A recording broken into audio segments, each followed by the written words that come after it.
Boa noite, pessoal. A gente tá tendo uns problemas técnicos, mas já já a gente começa.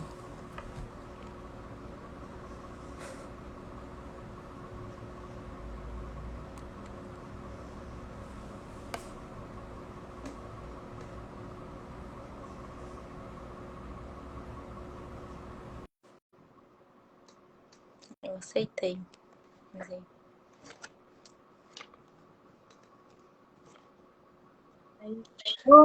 Agora Oi, deu sim. certo. Boa noite. Boa noite. Tudo Tudo bem? bem? Vamos esperar só mais um pouquinho, pessoal, entrar, que eu já me Uhum. apresento. Você. Tá bom.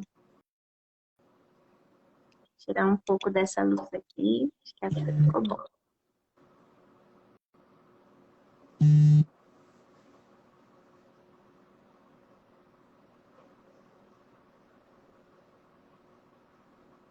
Boa noite para todo mundo que está entrando. Um prazer receber vocês.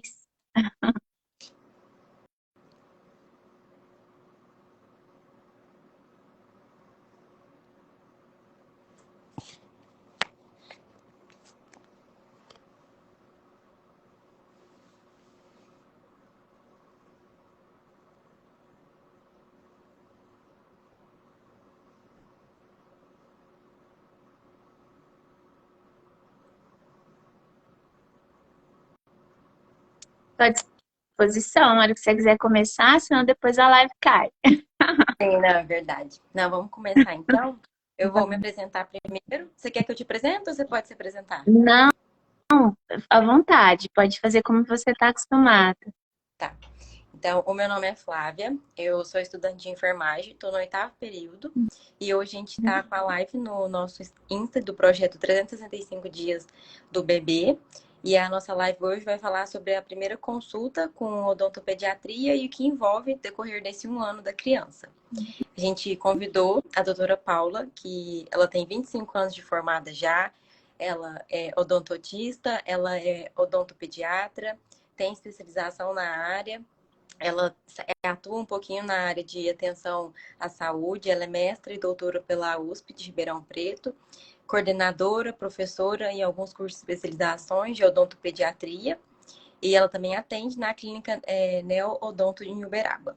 E Sim. aí, para a gente começar, se quiser falar alguma coisa, eu posso prosseguir. Não, se você já quiser começar com as perguntas, Pode? já me apresentou muito bem. Então, a primeira perguntazinha que a gente quer que você fale um pouquinho pra gente é em relação quando levar a criança na primeira consulta ao odontopediatra. Olha, o que é mais comum da gente ouvir, Flávia, de outros profissionais até, de algumas pessoas, assim, no senso comum, e hoje até nas redes sociais, é que o certo é levar assim que rompe o primeiro dentinho. Mas hoje a gente tem muitas situações ímpares, situações diferentes, que às vezes a criança, o bebê precisa estar no consultório antes da erupção do primeiro dentinho. Tanto situações como bebês que já nascem com dentes, ou dentes que rompem logo após o nascimento, que são os dentes neonatais, são situações relativamente raras, mas que ao longo desses 25 anos eu não vi antigamente, e hoje a gente tem visto com maior frequência, como situações também do pique na linguinha, né? Que bebês que nascem com dificuldade na pega da amamentação e que às vezes não fazem esse pique diretamente no hospital e que depois são encaminhados pelo pediatra ou por uma consultora de amamentação para avaliação e esse pique na linguinha. Então, assim, a gente tem situações desde bebês que vão ao consultório por causa da erupção dos primeiros dentes, por conta do desconforto que essa erupção vai provocar neles, né? Então, para as orientações, como essas outras situações que eu citei, bebês recém-nascidos. Eu brinco que o meu recorde foi de 4 dias Nossa, de vida, um bebê de 4 dias. Mas assim, o que a gente prega muito na odontopediatria é que o importante seria, desde a gestação, fazer o pré-natal odontológico.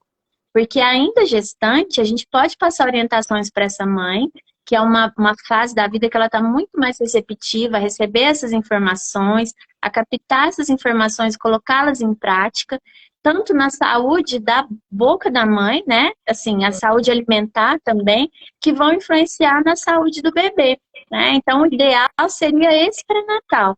Mas muitas vezes isso não acontece. A gente vai receber só o bebê depois de nascido ou quando já está com dente. E muitas vezes tem gente que acha que só tem que levar se tiver dor, né? Ah, quando tiver uma cárie, ou quando tiver um problema. Mas a gente sempre enfatiza a importância da prevenção e a gente tenta desmistificar muito essa visão segmentada de que o dentista cuida só de dente. A odontopediatria tem um contexto muito mais amplo, uma abordagem muito mais integral da criança, que vai muito além do dente e até muitas vezes muito além da boca. Uhum. Certo. É, sim, porque como a gente tem muitas mães que acompanham o nosso Instagram, é por volta de qual idade, assim, que o bebê já começa a apresentar os primeiros dentinhos? Então, isso também tem sido muito, tem tido um certo disparate, assim, em relação ao que a gente via. Porque existe uma tabela que fala que os bebês começam a romper os dentinhos em torno de 7 meses, 8 meses.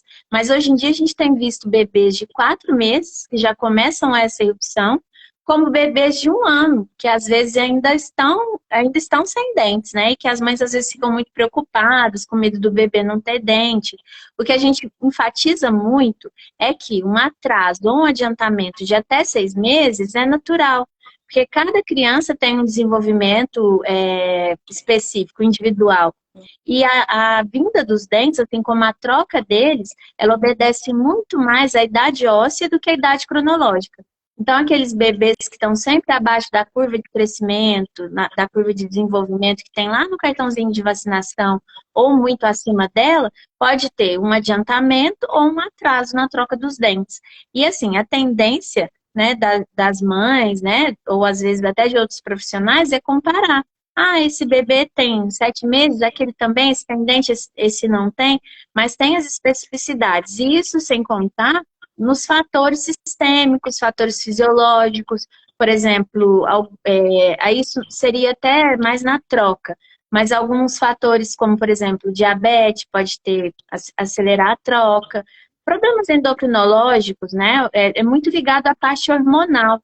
Então, assim, tem situações que fogem da normalidade, desses 6 meses que a gente considera de adiantar ou atrasar normal, quando está muito fora da curva, a gente tem que investigar, encaminhar esse paciente para algum outro tipo de investigação.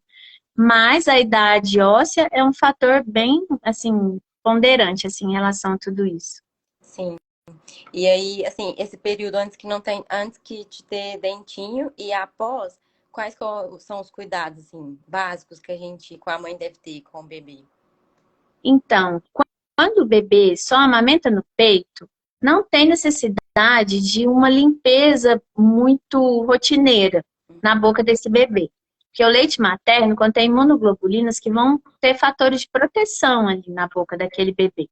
Só que quando irrompe o primeiro dentinho ou quando aparecem os primeiros sintomas de desconforto, essa boquinha já tem que começar a ser manuseada, já tem que começar a fazer massagem, uma limpeza com fralda, uma higienização com a fralda enrolada no dedo, ou com aquelas dedeiras de silicone que a gente encontra também, porque isso tudo vai minimizar esse desconforto, vai estimular esse bebê para ele poder acostumar com o manuseio da boca, né? E também já vai ensaiar uma limpeza, né? Ele vai aceitar com mais facilidade. Mas a partir do momento que tem dente, eu já preciso começar a usar uma pasta de dente para fazer essa limpeza com as escovinhas, quer seja com a dedeira ou uma escova específica para a idade do bebê. A gente encontra no mercado escova a partir de 4 meses e às vezes até antes, escovas massageadoras que podem ser utilizadas, né? Então, a partir do momento que tem dente, já se inicia a escovação. E aí, assim, a frequência que a gente vai estar indo no odontopediatra em relação a esse primeiro ano vai ser como? Porque a gente sabe que todo A mês ela vai frequência, no pediatra, né? sim, a frequência, Flávia, é muito individual. Eu posso ter pacientes, posso ter bebês que têm situações específicas. Por exemplo, um bebê que fez uma cirurgia de frênulo no início da vida, né? Nos primeiros dias de vida. Vai demandar um acompanhamento para eu saber se essa amamentação está ocorrendo de maneira correta, um pós-operatório, né? Aí, se depois estiver tudo bem, a gente pede para a mãe levar perto da erupção dos dentes, que seria mais ou menos entre 6 meses e 7 meses de vida, né? Mas, por exemplo, se eu tenho um bebê que já começou a romper os dentinhos, e na consulta eu detectei que esse bebê tem uma alimentação já com introdução de outros alimentos que não deviam estar ocorrendo ali naquele momento, ou alguns hábitos específicos que são determinantes para o fator cariogênico, esse bebê precisa ser visto com menor frequência, né? Ele tem que voltar mais vezes ao consultório para esse monitoramento, para essa orientação. Agora, se for um bebê que está tudo correndo direitinho, o crescimento está legal, não tem nenhuma intercorrência de língua ou de respiração bucal, que possa ter algum desvio no desenvolvimento da cavidade oral desse bebê, ou no desvio estomatognático, aí sim essa distância pode ser determinada a cada 6 meses, por exemplo. Hoje a gente aplica muito, Flávia, protocolo individual, tanto para bebê, criança, adolescente e até adulto também. Porque rotineiramente o que a gente mais vê nas propagandas é consulte o dentista a cada 6 meses. Mas isso é muito individual. Tem pessoas que precisam estar lá todo mês, tem pessoas que precisam estar a cada 2, 3 meses. Depende muito dos problemas que são encontrados. E isso acaba se aplicando também para as crianças. Uhum, certinho. E aí, em relação assim, ao uso de chupeta, da mamadeira em si, tem alguma influência na carga dentária da criança? Sim, tem muita. Ó, sobretudo, um bom odontopediatra é amigo da amamentação, Uhum. né? Ele vai estimular essa mãe com orientações ou até com intervenções como o freio, né, que eu citei, para favorecer essa amamentação. E explicar que a amamentação vai favorecer o crescimento da face, o desenvolvimento estomatognático, a propulsão mandibular, para que a face cresça de maneira adequada, o estímulo à respiração nasal, para que tenha o vedamento da boca certinho, para ocorrer todas as pressões negativas e positivas que precisam para ter um crescimento adequado. E se eu favoreço a amamentação, dificilmente essa criança vai ter algum hábito, né? Mas, lógico, tem situações e situações, e eu falo que nenhuma mãe deve se culpar se acontecer de, por exemplo, não conseguir amamentar. Porque existem formas também de amamentar, de outras, amamentação artificial, que pode ser feita de maneira correta. Por exemplo, o bico da mamadeira tem que ter um furo pequeno para estimular o exercício muscular da face, para que tenha dificuldade para a sucção daquele leite de dentro da mamadeira, não pode ser um bico grande. A gente sempre orienta que quando vira mamadeira ela tem que gotejar, ela não pode escorrer ou pingar de maneira frenética, né? Então tem que ter alguma dificuldade. A mãe tem que alterar os lados da amamentação. Se a criança conseguir ter essa saciedade muscular, quer seja na amamentação artificial, o hábito vai entrar de uma maneira mais fácil de ser removida depois. Lógico, hábito também influencia, está relacionado com fatores psicológicos, não só a fatores de saciedade muscular. Muitas vezes a criança chora, a mãe põe o bico. E às vezes aquele choro não era vontade do bico ali naquele momento. E isso acaba virando um vício, porque a criança começa a sanar a ansiedade dela com outros recursos, né? Então, uma outra orientação que eu passo muito é não pendurar nada no bico.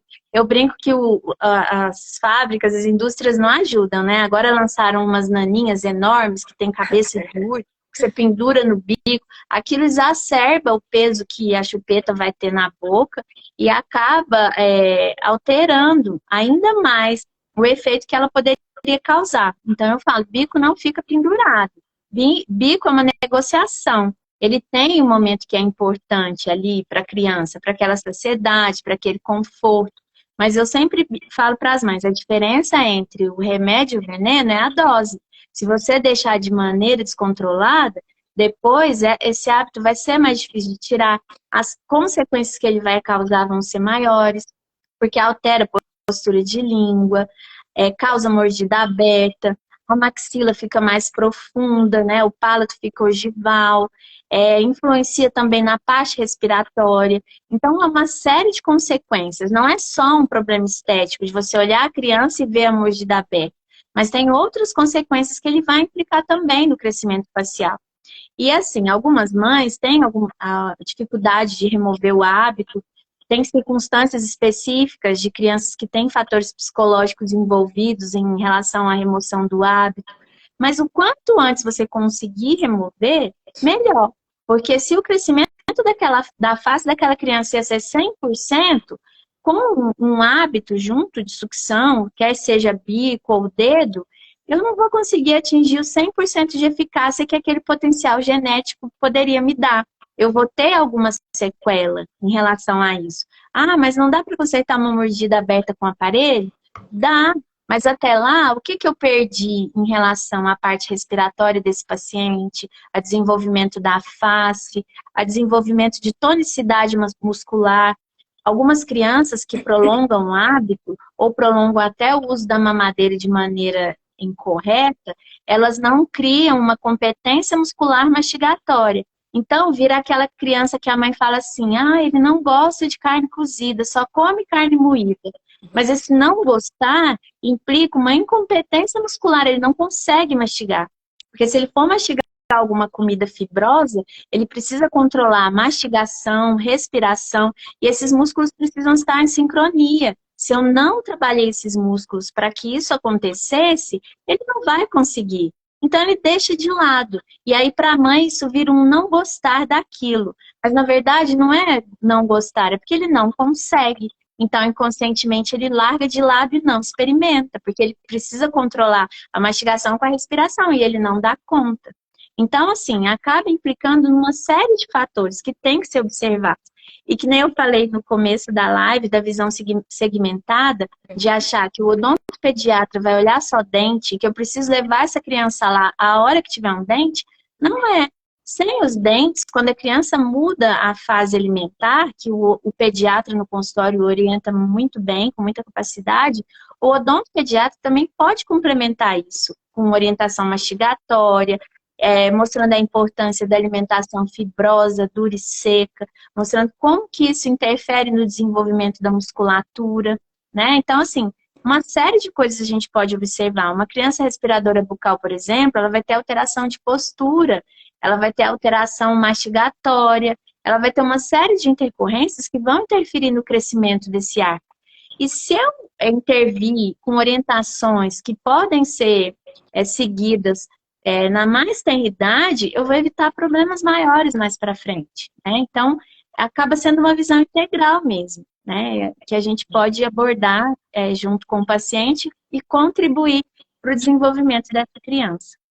Porque tudo acaba sendo negociável, né? Porque tem, assim, a gente sabe que a chupeta é um aliado ali da mãe, então não pode deixar ele de lado. Eu falo, Flávia, que a gente não pode julgar ninguém, né?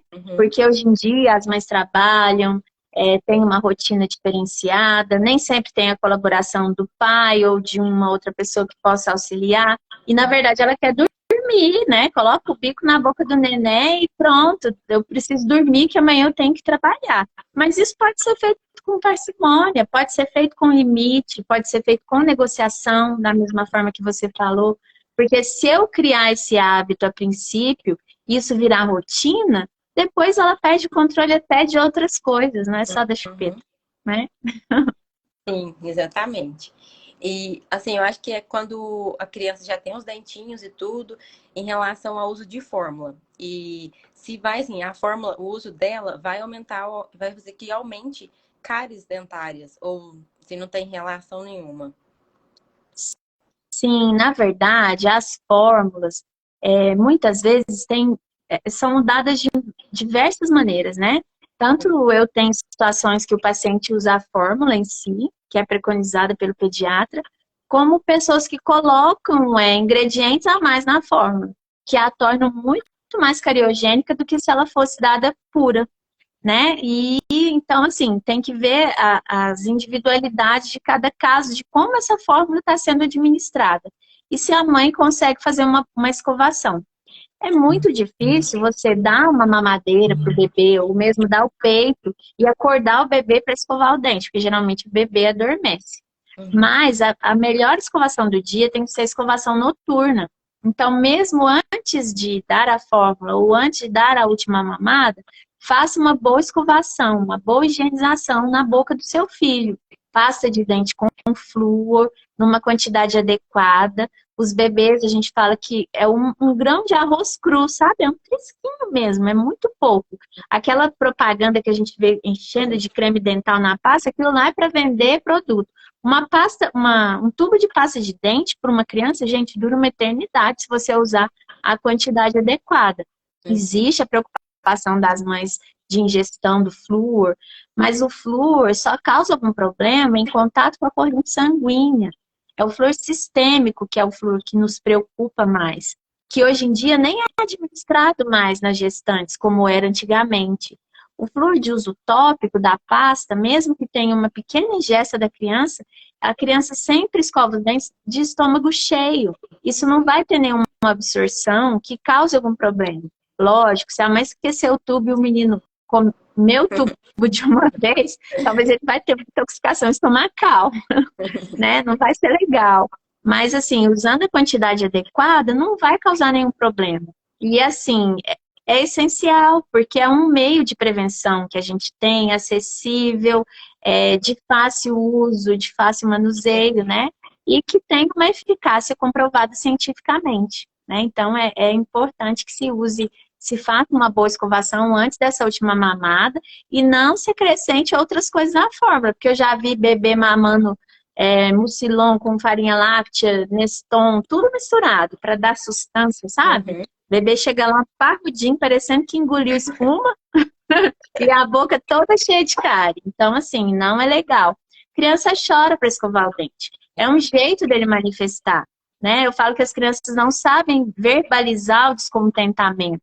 A gente que é adulto, se a consulta do dentista está marcada, a gente não está a fim de ir, a gente liga lá e dá uma desculpa, não vai. A criança não, a gente pega e leva na marra sem saber se eles querem estar ali naquele momento ou não. E as crianças de 1 ano, 2 anos, a experiência que elas têm em relação a profissionais com luva e jaleco é médico e vacina. Então, eles chegam no consultório super desconfiados. Quando a gente coloca a luva, o bicho pega, porque eles acham que já vai acontecer o pior, né? Então, é um jeito que eles têm de verbalizar. Eles não sabem falar, mamãe me leva embora daqui porque eu não tô legal hoje, né? Então, é normal. Mas, assim, isso precisa ter uma insistência e uma parceria da parte dos pais e uma confiança no profissional de que mesmo com o choro, ele está recebendo melhor, ele está recebendo uma ajuda que vai promover um desenvolvimento mais adequado, né? Se não der para assim, escovar durante o dia, que às vezes a criança fica muito irritada, né? Tentar priorizar a da noite, né? A escovação da noite, Sim, então. eu falo que a da noite é essencial. A do dia, eu falo que é a escovação light. A escovação lúdica, sabe? Eu falo, para os adultos, a gente fala que até é uma escovação social. A da noite tem que ser a profissional mesmo. Para a criança é uma escovação lúdica, você canta, você deixa ele escovar do jeito dele, ele não consegue, não tem coordenação motora fina para fazer uma escovação adequada. Ele vai mastigar a escova, mas aquilo já promove uma certa limpeza. E durante o dia a gente tem fluxo salivar constante. Então, isso já promove digamos, uma autolimpeza. Agora, à noite, a produção de saliva diminui. É o horário que, se eu dormir com a boca sem higienização, é que vai tudo acontecer. A desmineralização, num processo de tempo maior, que vão ocasionar os problemas que a gente encontra no consultório. E, infelizmente, Flávia, a gente ainda vê muita criança com cárie. Muita. Uhum. E bebês mesmo. Bebês ainda, né? Uhum. Pena. É. E, assim, quando começa o uso do fio dental é quando já tá com todos os dentes, vamos dizer, ou não? A gente fala que o arco dentário ideal da dentição decida dos dentes de leite é aquele arco dentário que os dentes são afastados. Algumas mães não gostam. Chegam no consultório, mas o dente dele é longe, é tão feio, vai ficar assim permanente. Eu falo, não é feio, é lindo, é perfeito, sabe? Antes, quando as crianças mastigavam As crianças, assim, do meu tempo para trás, sabe? Que comia fruta do pé e tudo mais, as crianças tinham um desenvolvimento das arcadas mais adequado e era muito mais comum a gente encontrar esse distanciamento entre os dentes. Hoje, infelizmente, a gente vê crianças irrompendo o dente já com apinhamento, dente de leite torto. Isso não era muito comum de acontecer. Então, quando os dentes são bem juntinhos ou tem algum apinhamento, o fio dental é essencial. Quando os dentes são longe, geralmente eles são longe nos dentes da frente e tem um contato nos últimos dentes. Lá precisa passar o fio dental. Só que mesmo se for tudo longe, passa o fio dental de vez em quando para poder criar o hábito. Porque se você falar assim, é tudo longe, quando trocar para permanente, eu pego e começo a passar o fio. Ele não vai acostumar. Eu falo que os hábitos têm que ser empregados desde cedo. Sabe aquele ditado, é menino que torce pepino? De menino que torce pepino? Serve para tudo na vida. Porque quanto antes a gente começar com esses hábitos, mesmo que tenha choro, né? Porque ter choro também não significa que tenha dor, né? Melhor, porque ele vai vendo que aquilo ali é necessário. Uma dica que eu dou muito para os pais, que funciona muito, é escovar o dente na hora do banho, sabe? Para as crianças associarem a higiene da boca com a higiene geral e ver que aquilo é rotina. Quando os pais forem escovar o dente, levar o filho para o banheiro, dar escova para eles, aprendem por imitação. É uma chance dos pais começarem a escovar mais também, né? Porque às vezes na rotina vai tudo no pacote. Às vezes nem os pais estão escovando, a mãe cansada, na correria, né? Então, assim, eu falo que ter filhos é uma chance da gente se tornar um ser humano melhorado. Porque a alimentação, a gente compra o que o médico manda, né? As verduras específicas, as frutas específicas. Geralmente são coisas que às vezes a gente nem comia, não tinha o hábito, né? Então, assim, eu falo que a gente tem a chance de se melhorar quando a gente é mãe, né? Porque a gente faz por eles, a gente tem que fazer por nós também, né? Porque quanto mais a gente estiver aqui junto deles, melhor é, né? Então a gente também tem que se cuidar junto.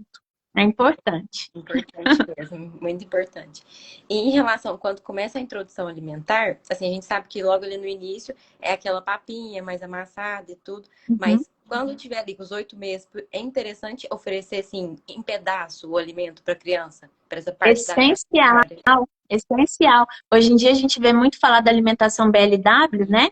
Que é aquela alimentação que você dá pedaços para a criança.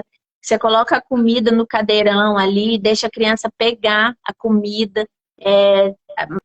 tentar ensaiar uma mastigação, ela já começa mesmo sem os dentes, né? Isso é importante para criar a palatividade individual de cada alimento, porque quando a gente mistura tudo, bate aquela papa, né? Ou então a massa misturando tudo, aí passa um tempo a mãe fala assim, mas ele comia cabotiá, agora ele não gosta. Mas ele comia cabotiá misturado com batata, feijão, tudo misturado. Ele não sentiu o gosto separado de cada coisa. Então é essencial oferecer pedaço, é essencial estimular esse ensaio mastigatório para criar essa palatividade e essencialmente também para estímulo sensorial, né? A criança pegar, sentir a textura, sentir o gosto que aquele alimento tem, sentir na língua a textura daquele alimento. Porque se não for assim, a criança cresce cheia de nojinhos, né? É aquela criança que não põe o pé no chão, sabe? Não quer pisar em ambiente estranho, não põe o pé na terra. Porque o desenvolvimento sensorial, ele começa no tato, começa na boca e ele está todo sistematizado em todo o organismo. E a gente atende, às vezes, criança de 5, 6 anos que tem muita dificuldade para a gente tocar na boca dessa criança, para a gente fazer um exame clínico. São aquelas crianças que dão ânsia de vômito por qualquer coisa que você põe na boca.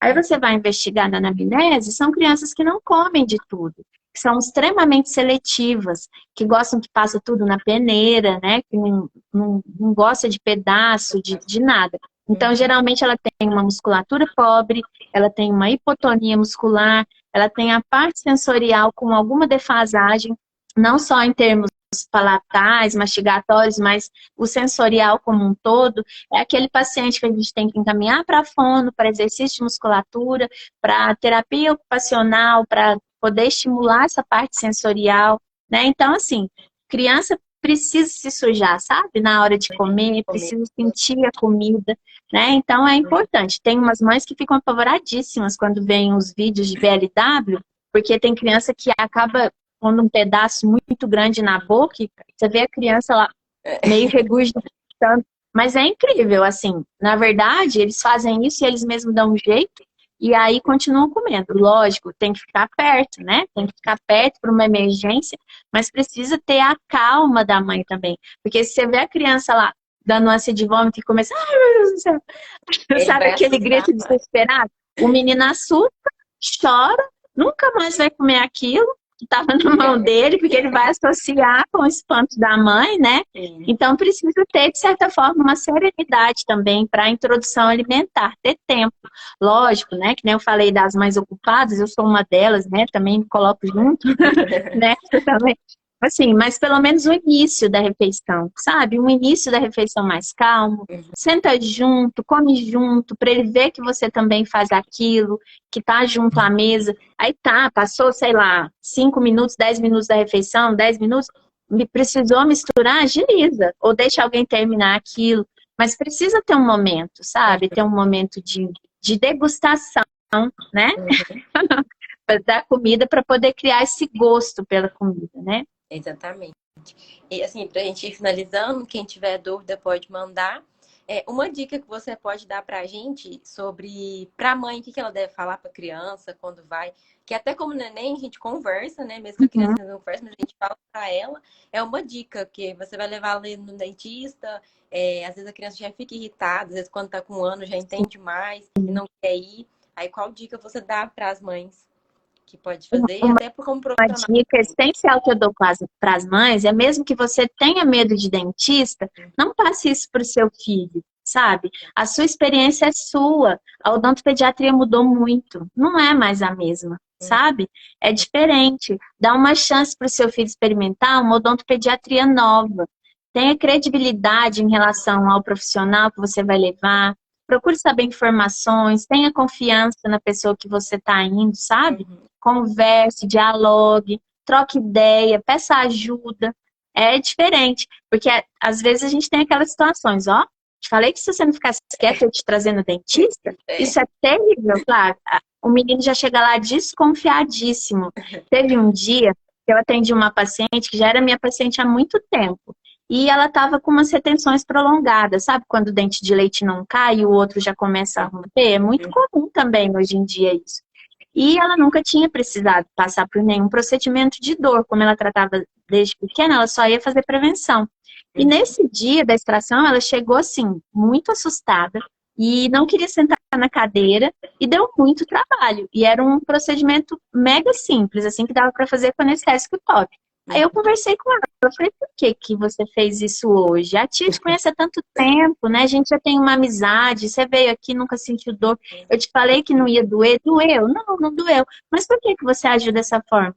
Aí ela falou, porque minha avó disse que ia doer. Aí eu falei, deixa eu te contar uma coisa. No tempo das avós, nem tinha odontopediatra. Era clínico geral que atendia criança, não é? Odontopediatria é uma coisa relativamente nova, né? Assim, não existiam muitos profissionais com essa especialidade. E a odontopediatria lúdica é mais nova ainda, sabe? A gente pode trocar o nome das coisas, de acordo com cada faixa etária da criança, de fase de desenvolvimento que ela está, trabalhar esse lúdico com ela, dentro do desenvolvimento dela, e ganhar essa criança, ganhar a confiança dessa criança. Então, eu peço encarecidamente aos pais que não transfiram a experiência deles para os filhos, porque a odontopediatria mudou. A odontopediatria é muito encantadora hoje, sabe? É muito diferente. E é ainda mais, se você tem medo de dentista, é mais um motivo para que você leve seu filho ainda bebê no consultório. Porque se isso acontecer, seu filho vai no dentista só para fazer prevenção. E prevenção não dói, é perfeito, é lindo, e o resultado é muito efetivo, sabe? As orientações de crescimento que a gente passa para o paciente em relação ao desenvolvimento. A maioria dos odontopediatras hoje em dia também trabalham com a parte de ortopedia funcional dos maxilares, né? Que faz já a reabilitação neuroclusal através dessas orientações mastigatórias. A gente pode interceptar um início de uma maloclusão ainda nos dentes de leite. Então, assim, é muito rico, tem muito recurso, tem muito meio de não doer, tem muito meio de ser legal, né? Exatamente. Se alguém tiver alguma dúvida para a doutora Paula, algum questionamento.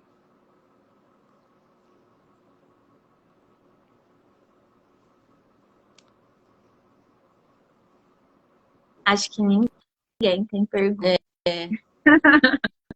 Ai. Assim, eu espero que eu tenha sido clara, então, né, nas explicações. Assim, talvez seja por isso que não tem pergunta. Mas, assim, só falando mais um pouquinho, é importante também ter essa parceria, sabe, da família com o profissional, para estabelecer esse elo de confiança. E a criança sente, sabe? Se a mãe chega lá, assim, já não bota muito credibilidade no que está sendo feito, ou tem as falas atravessadas, né, que nem a gente falou, fica quieto, senão ela vai te dar uma injeção. Você tá achando ruim, vai ficar pior, né?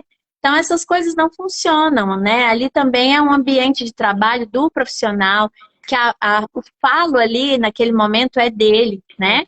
Assim, lógico que existe uma conversa prévia numa anamnese, existem os termos de consentimento, né, que a gente passa, porque às vezes tem crianças que realmente precisam segurar. A gente trabalha com objetos cortantes, que às vezes se a criança não estiver quietinha, impede que a gente execute o trabalho de uma maneira adequada, né? Então, tem que ter essa confiança também. Antigamente, os pais ficavam fora da sala de atendimento. Hoje em dia, não mais, né? Os pais entram e participam de todo o processo. Inclusive, se for necessário conter a criança, geralmente essa contenção é feita pelos pais, né? Então, é necessário ter essa parceria, né? Esse elo de confiança, porque a criança capta. Eu falo que criança não é boba, não. Né? A gente acha que não, mas até o bebê sente. Até o bebê. Os bebês a gente atende no colo. Geralmente na posição joelho a joelho, a gente tem algumas almofadas específicas em forma de avental, onde a gente coloca o bebê deitado ali. Aí a gente senta joelho a joelho, de frente à mãe ou pai ou ao cuidador, coloca a criança deitada ali e faz o atendimento, né? Então, assim, esse elo também, a mãe está ali acolhendo, segurando, tocando a criança, passa segurança para ela, né? Porque, na verdade, é o único, praticamente o único ser ali naquele momento que ela tem um elo, um vínculo, né? Desde a gestação. Esse desprendimento psicológico acontece com o tempo, mas no bebê não, ele ainda é muito forte, né? Então, a mãe precisa estar presente para ele se sentir seguro ali naquele momento. Se a gente pegar um bebê e levar para o consultório sozinho, não dá certo, não. É exatamente isso. É o que a gente tem que até orientar, porque às vezes as mães não têm muita orientação no pré-natal, né, que acontece. Eu vejo como estudante, né, que essa parte de odonto é muito pouco trabalhado com o pré-natal para as mães. Então acaba que elas não têm, às vezes vai descobrir e já tá assim, a criança já tá mais velha e aí, ai, por que eu não fiz isso? Que vai ter essa informação. Mas eu acho muito importante. O processo de cárie nos dentes de leite, ele é muito rápido. O dente de leite é um dente menos mineralizado. Então, a partir do momento que começa uma lesão de cárie, ela acelera de uma maneira muito avassaladora, né? Então, precisa mesmo de ter as ações preventivas para se evitar isso, né? E outra coisa também, a maioria das mães, os cuidadores, associam as manchas escuras. Ah, tem um pontinho preto, deve ser cárie.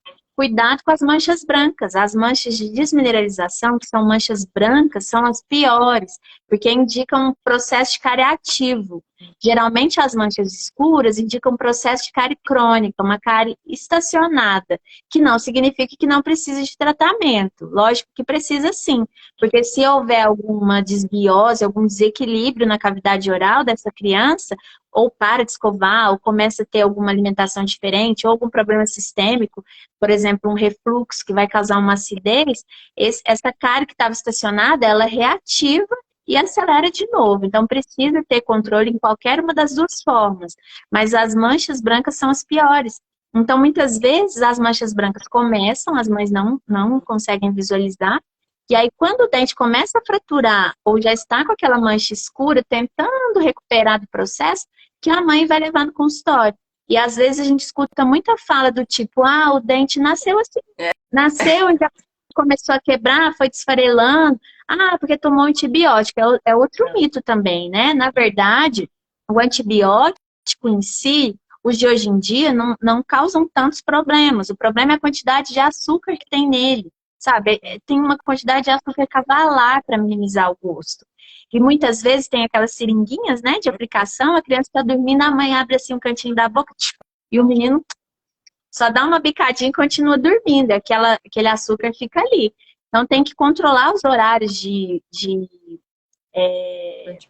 prescrição desse antibiótico, né, para conseguir associar com a escovação, para evitar esses problemas também, né? É importante. Exatamente. E aí, quando a criança já vai no consultório, ela já tá ali com a cara e às vezes nem tem como salvar o dente mais, né? Sim. E aí não fica gostoso ir no dentista, né? Aí nesse momento não fica gostoso, porque aí ele não vai lá para fazer prevenção, não vai para ouvir a dentista cantando enquanto escova, né? Aí ele vai sentir dor, porque às vezes tem que anestesiar, aí tem que segurar e tem que fazer, né? Porque deixar daquele jeito lá também, muita gente acha que dente de leite não dá canal, processo infeccioso, dá fístula, enche o rosto, pode virar um problema sistêmico. Se essa criança tiver uma endocardite, algum problema sistêmico que fragiliza esse sistema imunológico dela, um problema dentário pode levar a fatores piores, né? Então tem que cuidar, né? Não tem jeito. É isso mesmo. Olha, teve só elogios aqui pela live. Também concordo com todo mundo. Foi muito enriquecedora. Muitas dicas que a gente recebeu aqui hoje. Acho que a live vai ficar salva, então quem não puder assistir, pode assistir novamente e pode assistir outro horário também. E eu quero agradecer pelo aceite do convite. Muito obrigada. Vai eu que agregar muito ao nosso projeto. Eu só queria aqui. te falar só mais uma coisinha. Muito bacana o projeto de vocês. Acho que vocês têm que ficar bem interdisciplinar, chamar profissionais de várias áreas, porque a gente prega tanto a importância dessa interdisciplinaridade, mas vamos combinar que ela ainda não está concreta. Ela precisa começar a existir, sabe? Essa interação entre os profissionais, essa troca de ideia, essa autoajuda, para a gente poder conseguir tratar o nosso paciente como um todo. Tirar essa visão segmentada, sabe? O dentista cuida do dente, o enfermeiro vai cuidar de outra coisa específica, o médico de outra. Não, na verdade pode ter diálogo, sabe? Pode ter networking, pode ter parceria entre todas as especialidades para poder cuidar desse ser como uma pessoa integral de verdade, né? Então, assim, é meu sonho, eu trabalho, assim, como profissional também da atenção à saúde, é por isso que eu luto todos os dias, sabe? Falo para os meus alunos, tenham conhecimento, a gente não tem a capacidade de fechar um diagnóstico e colocar um tratamento de uma parte sistêmica, mas a gente tem a capacidade de levantar suspeitas de que aquilo existe e encaminhar o paciente para um profissional que seja da nossa rede de contato para a gente poder dialogar com esse profissional e tratar essa pessoa de uma forma efetiva, porque é assim que vai funcionar, né? Como a gente como profissional que orienta ali as mães, né, os pais, para tá indo em outro profissional que a gente conhece, né? E a gente tem certeza que vai achar uma solução para o problema e até para prevenção também. Concordo plenamente com você. Muito obrigada, viu? Estou à disposição. Obrigada. Pode entrar. A gente precisando, a gente entra em contato com você de novo. Tá bom. Eu acho que não vai ter perguntas, não. Só elogios. Acho que é isso. Vou falar pro pessoal seguir você no Instagram, quem quiser, as mães quiser marcar. Sim, isso mesmo. Eu sempre coloco muita informação lá, viu? Certinho. Então, acho que é isso. Obrigada, pessoal, que ficou com a gente aqui durante a live. Vão acompanhar nosso Insta, ainda tem muitas lives para rolar. E é isso, muito obrigada. E se tiver alguma dúvida, é só mandar para a doutora Paula. Isso mesmo, estou à disposição. Ela vai responder. Um beijo para todo mundo. Um beijo Boa também. noite. Tchau, tchau. Tchau.